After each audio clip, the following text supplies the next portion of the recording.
marathon to the track 10K? This was 100% switching gears, and it wasn't a smooth transition by any stretch of the imagination. Track is much harder on my body, so this season for me, just staying healthy and making it to the starting line was a win within itself. But I think this is my first Olympic track trials and my last for the track. I don't think I'm ever going to race on the track again, but I'm really proud of myself. Going to unknown, starting a challenge, and I think 39 years old to do Olympic track trials for the first time at 39. I'm really proud that I went out there today. Yeah, you basically had a resurgence of your career. Basically started over in your late 30s. Yeah. Talk a little bit about that. Some of the changes that you've had to go through with that. Yeah, I never planned to be here. I put running back in my life after kids for mental and physical health, to have something for myself, to, just do something in my chaotic day as a mother.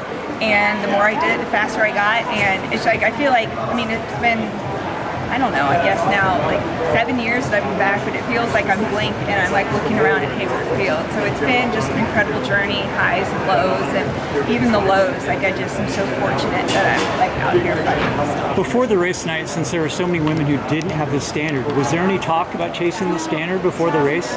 When it's 80 some degrees, I don't think that's going to happen. So I think everyone kind of had a realistic mindset that that's probably not the way to do it, and let's hope that the top three have enough points to go through, and we send the top three, which I think is our best team, to the Olympics. What's next for you after this? Do you have a fall marathon planned already? I do, yeah. I'm running.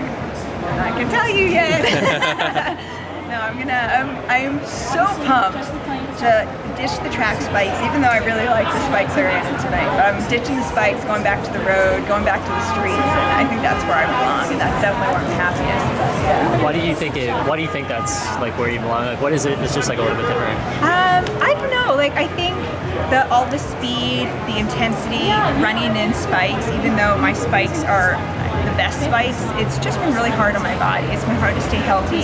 I think the intensity also just has been a lot and takes more for me to recover from each thing. So I think going to the roads and a lot of long, slow, tempo kind of workouts, I think are a lot easier for me to work through and recover from and come back. And I think that plays into more of my strengths. I don't know why I'm more of a road racer, but I feel with 2 miles left in the marathon, I think, oh goody, let's start to kick. And 8 laps here, I'm just oh my God, is this ever going to be over? So we'll see. We'll see what happens. Do you think in the future you'll still integrate shorter distance, maybe not track races, but shorter distance stuff? Yeah, I love a 5K on the roads, a 6K on the roads. I'll run whatever on the roads. But I think this was I'm going to say goodbye to the track. How old are your kids? I have a 7-year-old and a 9-year-old. And this resurgence that we already talked about, how's that rubbing off on your children and seeing you compete?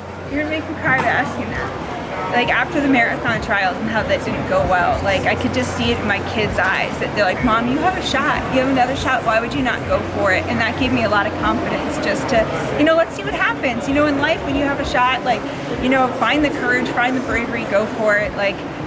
With how my year went, I kind of figured today may not be my day, but kind of leaning on them, I have a shot, I believe in myself, and I'm going to go in and just see what happens. So they give me a lot of strength, and they also give me a lot of freedom to go out and do everything I can and come back home, and I know they're going to love me the same way. So. Were they here? Are they here? Weren't. Okay. They're watching at home? Yeah, okay. Watching. Okay. I just think motherhood's a lot we call it managing chaos.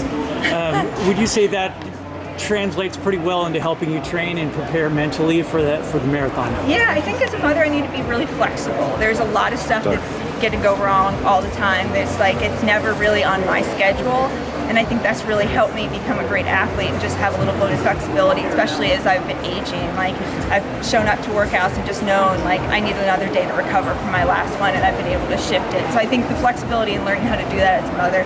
Yeah, and then thriving in the chaos. I think that nothing ever goes right. Everything's always out of control, and I think learning to step back, handle the pressure, take a deep breath, and just see what happens. Speaking of